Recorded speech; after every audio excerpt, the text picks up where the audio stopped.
మన రక్షకుడైన మన ప్రభు అయిన యేసుక్రీస్తు నామంలో మీ అందరికీ కూడా హృదయకాల శుభములు తెలియజేస్తా ఉన్నాను. దేవుని మహాకృపను బట్టి మరొక దినము చూసే ధన్యత దేవుడి తన కృప చేత మనకు అనుగ్రహించి మనల్ని సజీవులకలు పెట్టిన దేవాతి దేవుడైన మన ప్రభు అయిన యేసుక్రీస్తుకు కృతజ్ఞతాస్తుతులు చెల్లిస్తా ఉన్నాను. ప్రియ దేవుని సంగమా, దేవుని ప్రజలారా, ప్రతి హృదయకాలం దేవుడు మనల్ని జ్ఞాపకము చేసుకుంటూ మనల్ని సజీవులకలు పెడుతున్న దేవాతి దేవునికి కృతజ్ఞతాస్తుతులు చెల్లించిన ఎంతో మంచిది. మనం మంచివారమని కాదు, మనం గొప్పవారమని కాదు, మంచి ఆరోగ్యం అన్నది అని కాదు, కానీ దేవుని ఉచితమైన కృప చేతనే దేవుడు ప్రతిరోజు మనల్ని జ్ఞాపకం చేసుకుంటూ మనల్ని సజీవులు కనబడుతున్న దేవునికి కృతజ్ఞతాస్తుతులు చెల్లించుట ఎంతో మంచిది అనే సత్యాన్ని జ్ఞాపకం చేసుకోవాలి. నా ప్రాణమా యెహోవాని సన్నతించుము, ఆయన చేసిన ఉపకారములను దేనిని కూడా మరవకూడదని వాక్యం తెలియజేస్తుంది. కాబట్టి ప్రతి విషయం ముందు కూడా కృతజ్ఞతాస్తుతులు చెల్లించే బిడ్డలుగా ఉండాలని ప్రభు పేరట తెలియజేస్తా ఉన్నాను. నిత్యం యేసు ప్రభు ఈ లోకానికి వచ్చాడని జ్ఞాపకం చేసుకుంటే, ప్రియ దేవుని సంగమా, దేవుని ప్రజలారా, మానవులందరూ కూడా పాపంలో నశించిపోతుండగా, నిత్య నరకానికి వెళ్తుండగా, ప్రభు అయిన యేసు క్రీస్తు మన కొరకు ఈ లోకానికి వచ్చాడు. మనందరినీ రక్షించడానికి యేసు ప్రభు ఈ లోకానికి వచ్చాడు. మనందరి నిత్యము కల్వరి సిలువలో చనిపోయి తిరిగి 3వ రోజు లేసి మనందరికీ కూడా ఒక నిరీక్షణ అనుగ్రహించాడు. మనందరి నిత్యము మనం కట్టవలసిన వెలంతా కూడా యేసయ్య కల్వరి సిలువలో యేసయ్య రక్తము ద్వారా ప్రతి ఒక్క వెల చెల్లించాడు. మనము పొందవలసిన శిక్ష అంతా కూడా ప్రభు అయిన యేసుక్రీస్తు ఆ కల్వరి సిలువలో యేసు ప్రభు ఆ శ్రమ అంతా కూడా పొందుకొని మనల్ని విడిపించి మనకు ఒక నిరీక్షణ అనుగ్రహించాడు. మనందరికీ కూడా ఒక రక్షణ దేవాతి దేవుడు ప్రభు అయిన యేసుక్రీస్తు అనుగ్రహించుడని సత్యాన్ని జ్ఞాపకం చేసుకొని దేవునికి కృతజ్ఞతాస్తుతులు చెల్లించాలని ప్రభు పేరిట తెలియజేస్తా ఉన్నాను. ఇరుదే కలము దేవుని యొక్క వాక్యము ధ్యానించుకుందాము. కొండ మీద ప్రసంగంలో ప్రభు అయిన యేసుక్రీస్తు మాట్లాడుతున్న ప్రాముఖ్యమైన మాటలు. మరి హృదయ కాలం 5వ అధ్యాయము 17వ వచనం నుంచి 20వ వచనం వరకు వాక్య భాగాన్ని హృదయ కాలము ధ్యానించబోతాను. మత్తయి సువార్త మరి 5వ అధ్యాయము 17వ వచనం నుంచి 20వ వచనం వరకు ఈ వాక్య భాగాన్ని ధ్యానించబోతాను. ఇక్కడ చూసినట్టయితే యేసు ప్రభు తెలియజేసిన మాటలను గమనించినట్టయితే Jesus teachers about the law. Yesu ప్రభు నిత్యం ఈ లోకానికి వచ్చాడో మరి జీవ గ్రంథంలో రాయబడిన ప్రతి మాట కూడా ప్రాముఖ్యమైనదే.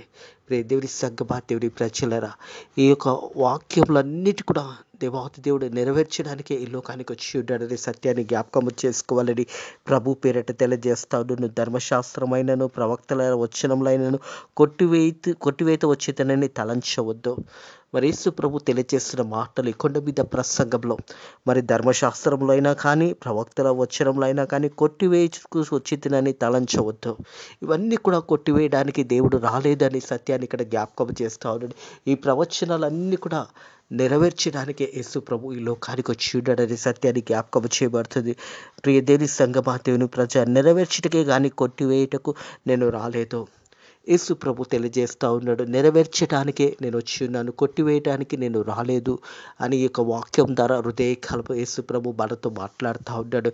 ప్రియ దేవుని సంగమా, దేవుని ప్రజల ధర్మశాస్త్రం అనేది ప్రవక్తల ద్వారా రాయబడినది. మరి దేవుడు ఏర్పాటు చేసుకున్న 40 మంది ద్వారా ఈ యొక్క ఆది కాండం నుంచి మరి ప్రకటన గ్రంథం వరకు ఈ 66 పుస్తకాలు దేవుడే రాయించాడనే సత్యాన్ని జ్ఞాపకం చేసుకోవాలి. ఈ ప్రవచనాలన్నీ కూడా మరి దేవుడు తెలియజేసిన మాట ఏంటంటే, నెరవేర్చడానికే నేను వచ్చేది అనే మాట జ్ఞాపకం చేస్తూ ఉన్నాడు. నెరవేర్చుటకే కానీ కొట్టివేయటకు నేను రాలేదు అనే మాట జ్ఞాపకం చేస్తూ ఉన్నాడు. ప్రియ దేవుని సంగమా, దేవుని ప్రజల ఈ ప్రవచనాలన్నీ కూడా నెరవేర్చడానికే యేసు ప్రభు ఈ లోకానికి వచ్చాడు అనే సత్యాన్ని మనం అందరం కూడా జ్ఞాపకం చేసుకోవాలి. ఈ మాటలన్నీ కూడా ప్రజలను ఉద్దేశించి కొండ మీద ప్రసంగంలో యేసు ప్రభు తెలియజేస్తూ ఉన్నాడు. మరి ప్రవచనాలన్నీ కూడా నెరవేర్చడానికే నేను వచ్చి ఉన్నాననే మాట జ్ఞాపకం చేస్తూ, నెరవేర్చడానికే కానీ కొట్టివేయటకు నేను రాలేదు.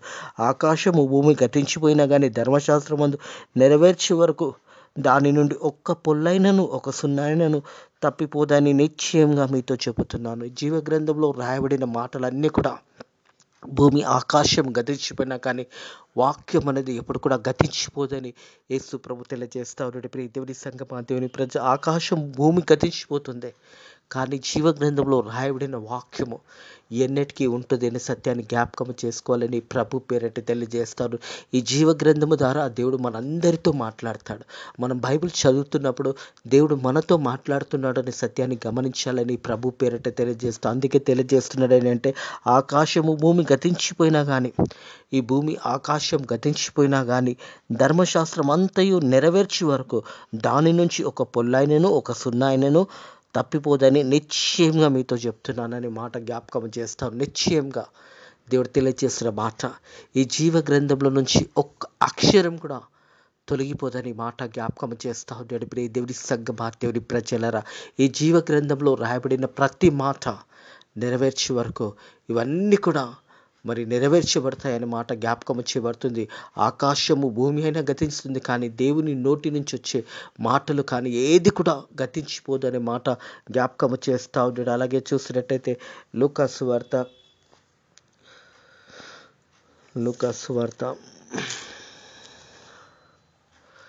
16వ అధ్యాయం, లూకాసు వార్త 16వ అధ్యాయం 17వ వచనం చూసినట్టయితే,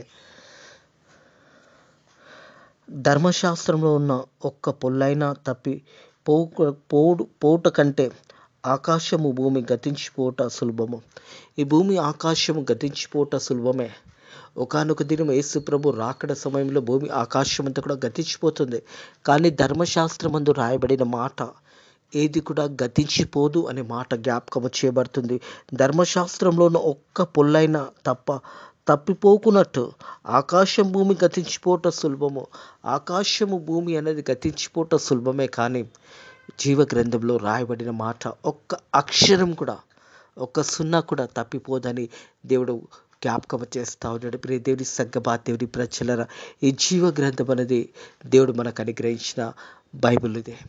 ఈ బైబిల్లో ప్రతి వచనము, మరి భూమి ఆకాశమైన గతించిపోతుంది, భూమి ఆకాశం గతించిపోతుంది, కానీ వాక్యం అనేది ఎప్పుడు కూడా గతించిపోదనే సత్యాన్ని జ్ఞాపకం చేసుకోవాలి. దేవుడు మనందరికీ ఇచ్చిన జీవ గ్రంథం ఇదే. ఈ ప్రపంచంలో ప్రతి మానవుడు ఈ జీవ గ్రంథము చదవడం ద్వారా, ఈ జీవ గ్రంథంలో ఉన్న ప్రతి మాట శ్రద్ధగా ధ్యానించినప్పుడు దేవుడు మనతో మాట్లాడతాడు అనే సత్యాన్ని జ్ఞాపకం చేయబడుతుంది. అందుకే కొండ మీద ప్రసంగంలో యేసు ప్రభు ఈ మాటను జ్ఞాపకం చేస్తా ఉన్నాడు. ఆకాశం భూమి గతించిపోయినా కానీ ధర్మశాస్త్రం అంతయు నెరవేర్చే వరకు దాని నుండి ఒక పొల్లైనను ఒక సున్నాయినను తప్పిపోదని నిశ్చయంగా మీతో చెప్పుచున్నాననే మాట జ్ఞాపకం చేస్తా ఉన్నాడు. దేవుని సంగమా, దేవుని ప్రజలరా, ఈ యొక్క జీవ గ్రంథం అంతా కూడా నెరవేర్చే వరకు ప్రతి మాట, ఇందులో రాయబడిన మాటలన్నీ కూడా నెరవేర్చబడతాయి. ఒకానొక దినం యేసు ప్రభు రెండో రాకడలో ఈ లోకానికి రాబోతా ఉన్నాడు. యేసు ప్రభు జననం చూసాము, యేసు ప్రభు మరణం చూసాము, యేసు ప్రభు పునరుద్ధానం చూసాము, యేసు ప్రభు రెండో రాకడ కూడా చూడబోతా ఉన్నాము. దేవుడి సంగమా, దేవుడి ప్రజలరా, ప్రపంచంకి అంతటికీ కూడా తెలిసిన మాట, యేసు ప్రభు జననం జరిగింది, యేసు ప్రభు మరణం జరిగింది, యేసు ప్రభు తిరిగి 3వ రోజు లేచడం జరిగింది. రెండో రాకడ కొరకు మనమందరం కూడా ఎదురు చూస్తూ ఉన్నాము. ఆ రాకడ సమయంలో ప్రభు అయిన యేసు క్రీస్తు లోకానికి వస్తున్న సమయంలో ఆయనకి ఇష్టమైన మనుషులు మరణించి వారందరి సమాధులు కూడా తెరవబడతాయి. దేవుని యందు భయభక్తుల వారు జీవించిన వారందరి సమాధులు కూడా తెరవబడతాయనే సత్యాన్ని జ్ఞాపకం చేసుకోవాలి. మనకందరికీ తెలుసు, యేసు ప్రభు మరి క్రిస్మస్ మాసంలో మనము ప్రవేశించబోతూ ఉన్నాము. దాదాపుగా నవంబర్, మరి ఈ యొక్క దినంలో చూసినట్టయితే నవంబర్ 23వ తారీఖున, మరి వచ్చే నెల 25వ తారీఖు క్రిస్మస్లో మనం అందరం కూడా ప్రవేశించబోతూ ఉన్నాము. ఆ నిజమైన క్రిస్మస్లో మనం ప్రవేశించగలగాలి అంటే మనకందరికీ కూడా రక్షణ అన్నది చాలా అవసరము. దేవుడి సంగమా, దేవుని ప్రజలరా, ప్రతి ఒక్క మానవుని నిత్యము యేసు ప్రభు ప్రతి మానవునికి అందుబాటులో ఉండడానికి పశువుల పాకలో స్థలాన్ని ఏర్పాటు చేసుకున్నాడు. మనందరికీ సమీపంగా ఉండడానికి యేసు ప్రభు ఆ స్థలాన్ని ఏర్పాటు చేసుకున్నాడు అనే సత్యాన్ని జ్ఞాపకం చేసుకోవాలని ప్రభు పేరిట తెలియజేస్తా ఉన్నాడు. యేసు ప్రభు చెప్తున్న మాటలు కూడా మరి జీవ గ్రంథంలో రాయబడిన ప్రతి మాట నెరవేర్చడానికే నేను వచ్చి ఉన్నానని జ్ఞాపకం చేస్తా ఉన్నాడు. భూమి ఆకాశం గతించినా కానీ ఈ యొక్క వాక్య భాగంలో, ఈ యొక్క బైబిల్లో ఉన్న మాటలన్నీ కూడా ఏది కూడా మరి ఒక సున్నా కూడా తప్పిపోదనే మాట జ్ఞాపకం చేస్తూ ఉన్నాడు. ఆకాశం భూమి గతించిపోయినా కానీ ధర్మశాస్త్రం అంతా కూడా నెరవేర్చే వరకు దాని నుంచి ఒక పుల్లైనను ఒక సున్నా అయినను తప్పిపోదని నిశ్చయంగా మీతో చెప్తున్నాను. కాబట్టి ఈ ఆజ్ఞలు మిగిలిన అల్పమైన ఒకదానినైనా మీరు మనుషులు అలాగా చేయబోధించువాడు వాడ పరలోక రాజ్యంలో మిక్కిలి అల్పుడైన. ఒకవేళ వాక్యానుసారంగా బోధించకుండా మరి వారి సొంత మాటలు బోధించినట్టయితే వారు చూసినట్టయితే అల్పుడుగా ఉంటారు. ఎవరైతే వాక్యానుసారంగా బోధిస్తారో అది నిజమైన వాక్యం అనేది తెలుసుకోవాలి. ఎవరు వాక్యానుసారంగా ప్రకటిస్తున్నారు, ఎవరు వాక్యానుసారంగా వారు దేవుని మాటలు తెలియజేస్తున్నారో గమనించి నిజమైన వాక్యాన్ని తెలుసుకోవాలని ప్రభు పేరట తెలియజేస్తాం. ఈ ఆజ్ఞలు మిగిలి అల్పమైనది ఒకదానినైనను వీరి మనుషులు అలాగా వాడు పరలోక రాజ్యంలో మిక్కులు అల్పేవాడు. అయితే వాటిని గైకొని వాడు పరలోక రాజ్యంలో గొప్పవాడు.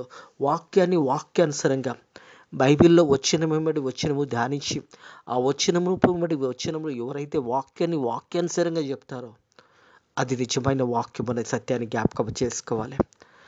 దేవుని యొక్క వాక్యము చాలా పరిశుద్ధమైన వాక్యం. అదే వాక్యాన్ని బోధిస్తున్నప్పుడు సేవకులు కానీ ఎవరైనా కానీ వాక్యంలో ఉన్నదే వాక్యాన్ని బోధించాలి, యథార్థంగా బోధించాలి, సత్యంగా బోధించాలి. ప్రియ దేవుని సంగమా, దేవుని ప్రజలరా, ప్రతి మానవుడు కూడా రక్షణార్థ నిధము ఈ జీవగ్రంథం రాయబడినది.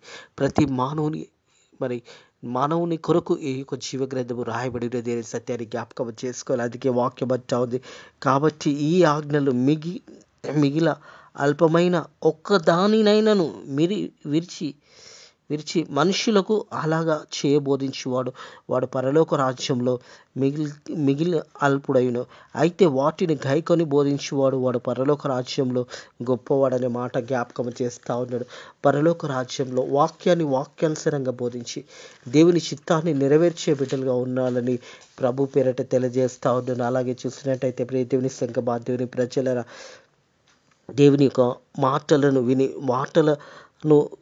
చెప్పేవారు కూడా వాక్యానుసారంగా చెప్పినప్పుడే వారు పరలోక రాజ్యంలో గొప్పవారు అవుతారు. ఎవరైతే వాక్యానుసారంగా చెప్తారో ఆ ప్రజలకు దేవునికి వాక్యమని విత్తబడుతున్నప్పుడు ఎవరైతే శ్రద్ధగా వింటారో వారు వాక్యాన్ని విని వారి హృదయాలను మార్చుకొని వారు రక్షణ పొందుకున్నప్పుడు వారు కూడా పరలోక రాజ్యంలో చేరబడతారు అనే సత్యాన్ని జ్ఞాపకం చేసుకోవాలని ప్రభు పేరట తెలియజేస్తా ఉన్నాను. ప్రియ దేవుని సంగమా, దేవుని ప్రజలరా, దేవుని వాక్యానుసారంగా విని వాక్యాన్ని అర్థం చేసుకొని ఏ సేవకుడైతే వాక్యానుసారంగా బోధిస్తారో వారు పరలోకమందు గొప్పవారు అవుతారన్న మాట జ్ఞాపకం చేయబడుతుంది.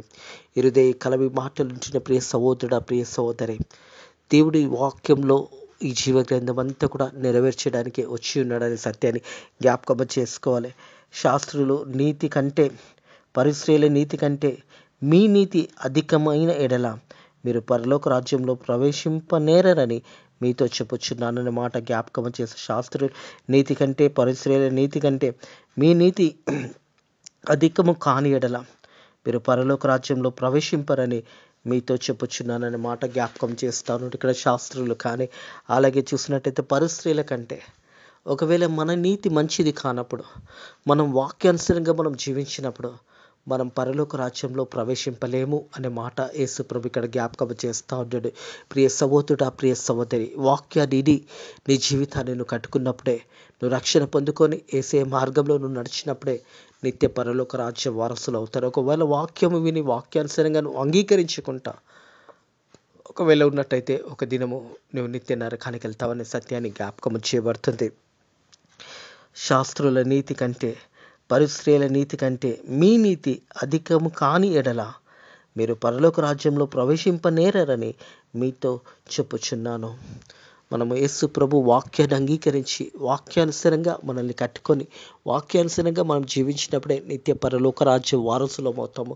ఒకవేళ వాక్యం విని కూడా మన జీవితాలు మార్చబడలేకపోతే, మన మనసు మార్చుకోలేకపోతే, ఒకవేళ లోకం వైపే జీవిస్తే నువ్వు పరలోక రాజ్యంలో ప్రవేశింపలేవు.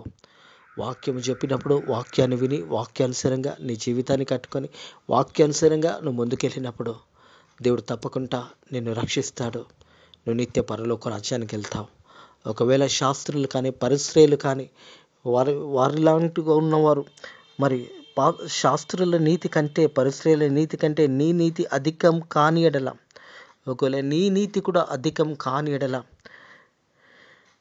మీరు పరలోక రాజ్యంలో ప్రవేశింపనేరని మీతో చెప్పుచున్నాను.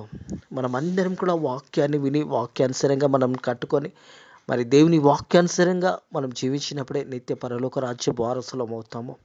వాక్యము విని వాక్యము గైకొని వాక్యానుసారంగా జీవించేవారే పరలోక రాజ్యానికి వెళ్తారు. ఈ యొక్క జీవ గ్రంథం అంతా కూడా మనకి ఇవ్వబడినదే.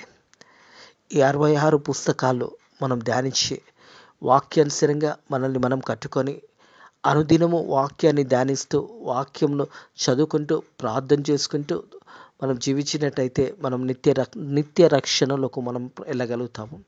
ఒకవేళ వాక్యం విని మన జీవితాలు మార్చబడినప్పుడు, మనం రక్షణ పొందుకున్నా కానీ మనం ఆ రక్షణలో నిలవనప్పుడు, ఆ రక్షణలో మన జీవితాలు కట్టుకున్నట్టయితే మనం పరలోక రాజ్యంలో ప్రవేశింపలేము అనే సత్యాన్ని హృదయ కలబేసే జ్ఞాపకం చేస్తూ ఉన్నాడు. శాస్త్రుల నీతి కంటే పరిశ్రయుల నీతి కంటే మీ నీతి అధికం కాని ఎడల, ఒకవేళ మీ నీతి అధికం కాని ఎడల మీరు పరలోక రాజ్యంలో ప్రవేశింపనేరని మీతో చెప్పుచున్నాను అనే మాట జ్ఞాపకం చేస్తూ ఉన్నాడు. మనం పరలోక రాజ్యంలో ప్రవేశించాలి అంటే వాక్యం విని వాక్యానుసారంగా మన జీవితాలు కట్టుకొని మన కుటుంబంలో ఆ వాక్యం మన కుటుంబంలో అంతా కూడా వాక్యంలో నడిపించి మరి వాక్యంలో మనల్ని మనము కట్టుకొని వాక్యంలో మనలో ఏదైనా తప్పు మనకు తెలియచేసినప్పుడు ఆ తప్పును సరిదిద్దుకొని దేవుని వాక్యానుసారంగా మీరు జీవించినప్పుడు మీరు నిత్య పరలోక రాజ్యపు వారసులు అవుతారనే సత్యాన్ని జ్ఞాపకం చేసుకోవాలని ప్రభు పేరట తెలియజేస్తా ఉన్నాడు. ఈ జీవ గ్రంథం అంతా కూడా మరి ఇందులో ఉన్న మాటలు నెరవేర్చడానికే కానీ కొట్టివేయటకు నేను రాలేదు అని యేసయ్య చెప్తా ఉన్నాడు. ఇవి నెరవేర్చడానికే, ఈ యొక్క మాటలన్నీ కూడా నెరవేర్చడానికే యేసయ్య లోకానికి వచ్చాడు. యేసయ్య ప్రతి మానవుని యొక్క పాపంను క్షమించి ఆ కలవరి శిలువలో యేసు రక్తంలో ఆ క్షమాపణ అనేది మనకు దొరికింది. ఆ క్షమాపణ మనం పొందుకున్నప్పుడు ఇతరులను క్షమించే బిడ్డలుగా కూడా మనం ఉండాలనే మాట జ్ఞాపకం చేసుకోవాలి. ఇతరులపై మనం కనికరపడాలి. ఇతరులను కూడా క్షమించి మనం కూడా దేవుడు మన పాపములను క్షమించినప్పుడు మనం కూడా ఇతరుల పాపాలు క్షమించి దేవుని యందు భయభక్తుల జీవితాలు జీవించినప్పుడే మనం రక్షణ పొందుకున్న ఆ ఒక నిజమైన రక్షణలో మనం నడిచినప్పుడే మనము ఆ పరలోక రాజ్యంలో ప్రవేశించగలుగుతాము. ఒకవేళ శాస్త్రులు కానీ అలాగే పరిశ్రయుల నీతి కంటే మన నీతి అధికం కాని ఎడల మనం పరలోక రాజ్యంలో ప్రవేశింపలేము. మనం నీతిమంతులుగా తీర్చబడి ఉన్నాము. మనందరి నిత్యము యేసయ్య లోకానికి వచ్చాడు. మనందరి పాపముల నిత్యం యేసయ్య కల్వరి సిలువలో చనిపోయి నీకు నాకు ఒక రక్షణ ఇచ్చి ఉన్నాడనే సత్యాన్ని జ్ఞాపకం చేసుకుంటూ దేవునికి కృతజ్ఞతాస్తుతులు చెల్లిస్తూ ప్రతి హృదయ కాలం లేచినప్పుడు దేవునికి కృతజ్ఞతాస్తుతులు చెల్లించడం ఎంతో మంచిది. ప్రతి హృదయ కాలం వాక్యం చదివి ప్రార్థనతో మీ దినాలు ప్రారంభించినప్పుడు దేవుడు ఆ దినమంతా కూడా వాక్యం ద్వారా మనతో మాట్లాడతాడనే సత్యాన్ని జ్ఞాపకం చేసుకోవాలి.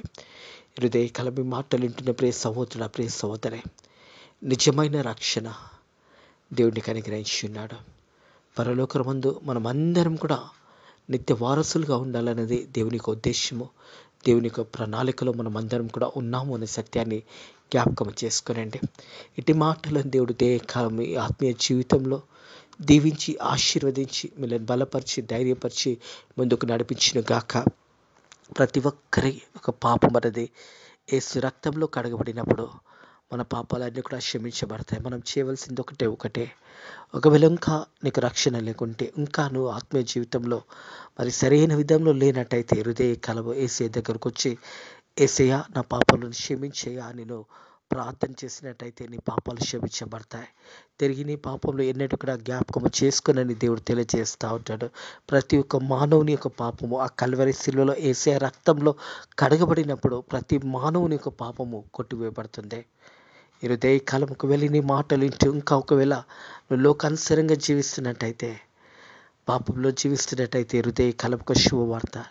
నీ పాపములను క్షమించడానికి యేసయ్య సిద్ధంగా ఉన్నాడు. తండ్రి కుడి పార్శ్వంలో కూర్చొని నీ వైపు చూస్తూ ఉన్నాడు. నీవు యేసయ్య వైపు చూసి, యేసయ్య నా పాపాలను క్షమించు, ఇక మీదట నేనెన్నడూ కూడా పాపం చేయను, ఇక మీదట నేను జీవిస్తే నీ బిడ్డగా, నీ కుమార్తెగా, నీ కుమారునిగా నేను జీవిస్తానని నువ్వు ప్రార్థన చేసినట్టయితే నీ ప్రతి పాపం నుంచి విడిపించడానికి యేసయ్య సిద్ధంగా ఉన్నాడు. నువ్వు నోరు తెచ్చి యేసయ్య నా పాపాలను క్షమించు అని పలుకుతే చాలు, యేసయ్య నీ పాపాలను క్షమించడానికి సిద్ధంగా ఉన్నాడు. మీ పాపములన్నీ కూడా యేసయ్య సన్నిధిలో ఒప్పుకున్నప్పుడు ప్రతి పాపం నుంచి దేవుడు విడిపించడానికి సిద్ధంగా ఉన్నాడు. నువ్వు ఒకటి చేయవలసింది, మోకాలుండి యేసయ్య నా పాపాలను నువ్వు ఎక్కడ ఉన్నా కానీ, నువ్వు ఏ స్థలంలో ఉన్నా కానీ, యేసయ్య నా పాపాలను క్షమించి, యేసయ్య ఇక మీదట నేను ఎన్నడూ కూడా పాపం చేయనని నువ్వు యేసయ్య దగ్గర ఒప్పుకున్నట్టయితే నీ పాపాలన్నీ కూడా క్షమించబడతాయి. దేవుడు అట్టి కృప మీకు అనుగ్రహించును గాక. ప్రార్థన చేసుకుందాము. పరిశుద్ధుడ దేవాన్ని కొందరంలో స్తోత్రములైనా ప్రభా, హృదయ కాలమునైనా నైనా వాక్యాన్ని నెరవేర్చడానికే నువ్వు వచ్చి ఉన్నావు అని వాక్యము ద్వారా మాతో మాట్లాడిన దేవా, నీకు వందనములు స్తోత్రములు తండ్రి ప్రభా. మాకందరికీ ఈ జీవ గ్రంథాన్ని నువ్వు అనుగ్రహించినందుకు నీ కృతజ్ఞతాస్తుతులు చెల్లిస్తున్నాను తండ్రి. ప్రతి దినము దాన్ని ధ్యానించి నాయన ప్రార్థన చేసుకొని నాయన దినాన్ని ప్రారంభించడానికి నీ కృప ద్వారా సహాయం చేయండి. అలాగే తండ్రి వాక్యం విన్న బిడ్డలు కూడా రక్షణ అనుభవం కలిగి జీవించడానికి నీ కృప ద్వారా సహాయం చేయండి.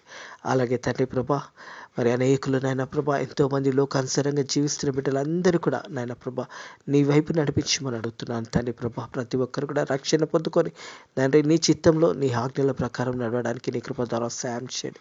మా దేశానికి దీవించండి, ఆశీర్వదించండి. భారతదేశంలో జరుగుతున్న పరిచర్యను దీవించండి, సేవకులను దీవించండి, సేవకురాలను దీవించండి. అలాగే ఫేత్ మినిస్ట్రీస్ మందిరాన్ని కూడా దీవించి ఆశీర్వదించండి. ఈ రోజంతా కూడా నాయన నీ కృపలో మనల్ని కాపాడి దీవించమని నజరేయుడైన యేసుక్రీస్తు నామములో ఈ ప్రార్థన అడిగి వేడుకుంటున్నాము తండ్రి. ఆమేన్. మన రక్షకుడైన మన ప్రభువైన యేసుక్రీస్తు యొక్క కృపా సమాధానములు ఇప్పుడు ఎల్లప్పుడూ సదాకాలము మీకు మీ కుటుంబములకు తోడై నీడై ఉండును గాక. ఆమేన్.